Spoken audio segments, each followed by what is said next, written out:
G'day,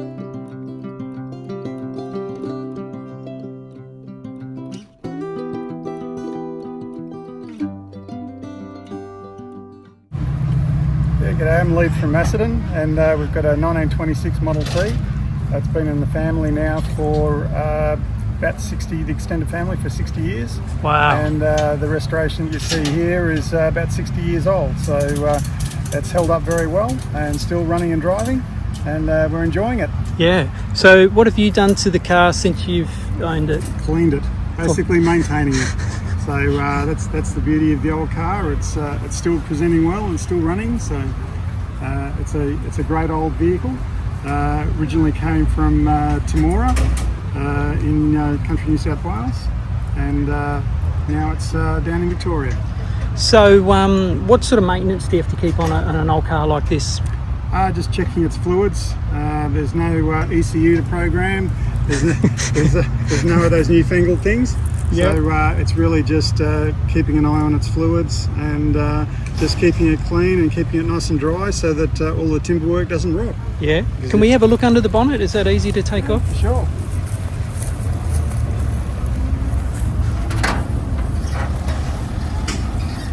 So what actual size motor is this in here?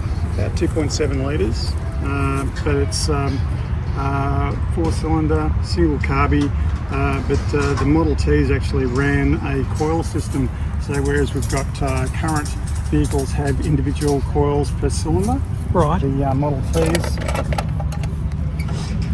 actually have timber casing with a resin-filled individual coil per cylinder.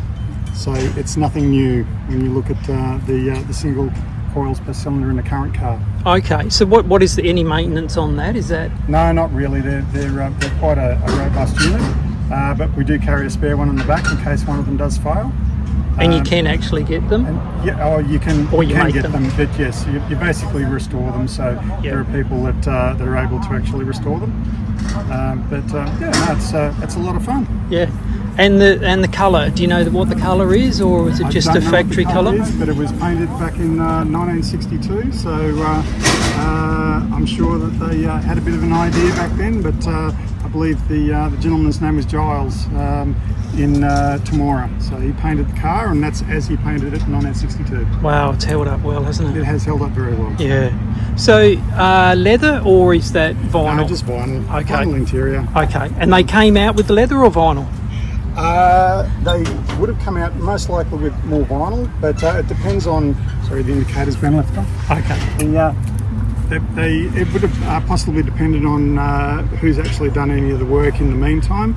The likelihood of the original seats still being in it, given that it was a barn find back in 1950, it's most likely that it was just done with whatever material was available at the time. And it looks like that's where the roof sits down at the back, does it? So the hood folds down, and these straps actually hold the hood down onto those bows come down, and actually the arms sit in the recess here, and then the strap goes around and does up like a standard buckle. Okay. And then seat in the back to sit in, or is that luggage? No, that used to be a mother-in-law seat, but they also did make them as a traditional boot as well. Okay. So that's really just luggage. The battery's actually in the back for the 6-volt starter. Okay, so they run on 6-volt. It's 6-volt system. Yep. So it can be the slowest starter that you've ever heard, and it sounds like it's not barely going to run, but in actual fact it will go. So there was a Fox Body Mustang drag car that came out of the trailer beside me today, and he said it was the slowest starter he has ever heard. But it still starts and it drives. That's the main thing, isn't it? It is. So how do you go driving this on the road? Are people sort of wary of you? Do you freak out a bit, or? It does have one of the only factory or non-factory options that Henry Ford endorsed was the Ruxtall 2-speed diff. So there is a second shifter actually in the middle of the vehicle. That's not the gearbox. The shifter with the round knob there is actually the shifter for a 2-speed diff.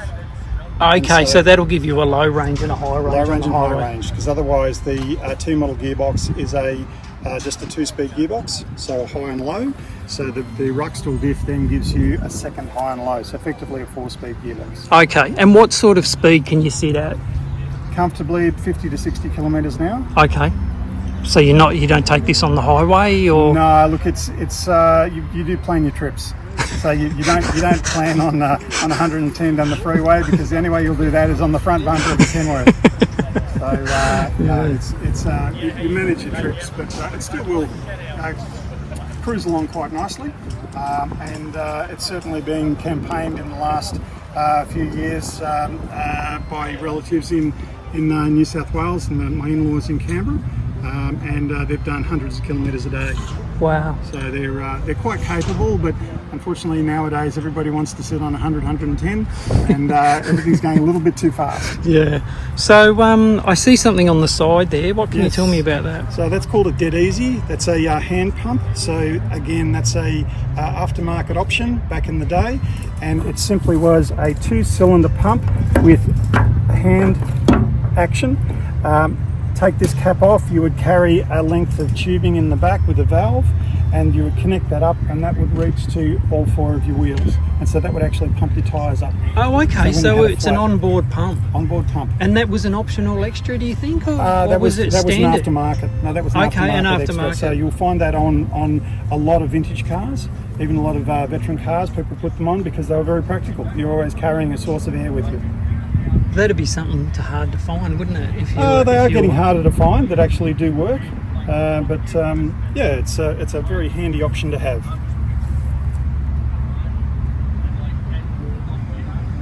And the wheels, they're made out of steel, wood, No, they're timber spoke. timber spoke in the Yes, centre, and yes. and with steel with rim. with a steel rim, yes. So they've it's a they've got two-piece? It is, and it's a split rim. So you've got the outer is actually metal, and then the inner is timber, and they're surprisingly sturdy.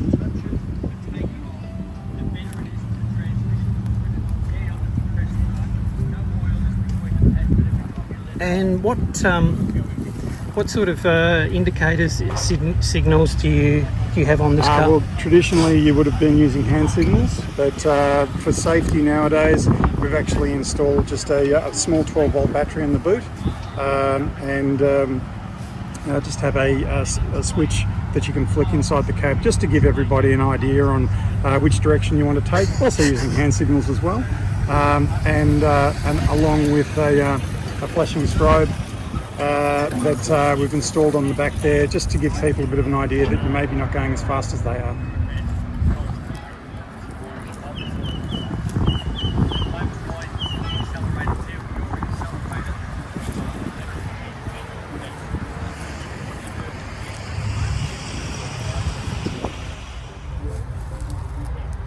So you were saying it was pulled out of a barn. It's pulled out of a barn, and it was driven around in rough form, and then we actually got in contact with Bill, the gentleman who restored it, and then he sold it to put the money back into his house in 1963, and then our extended family obtained it in 63, and it's been passed through a few owners since then.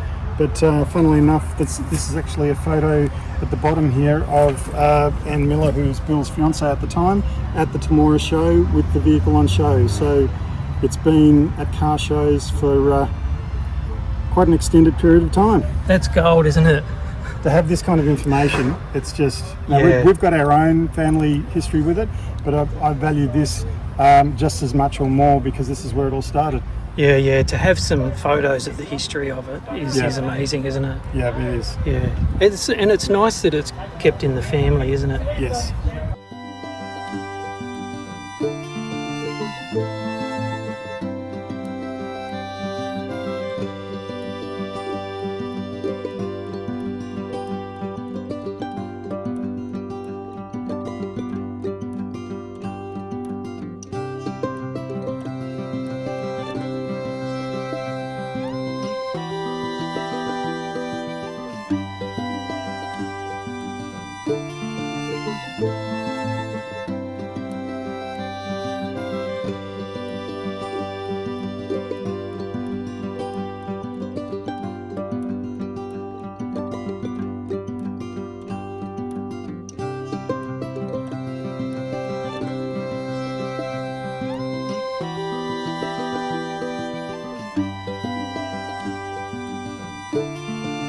you.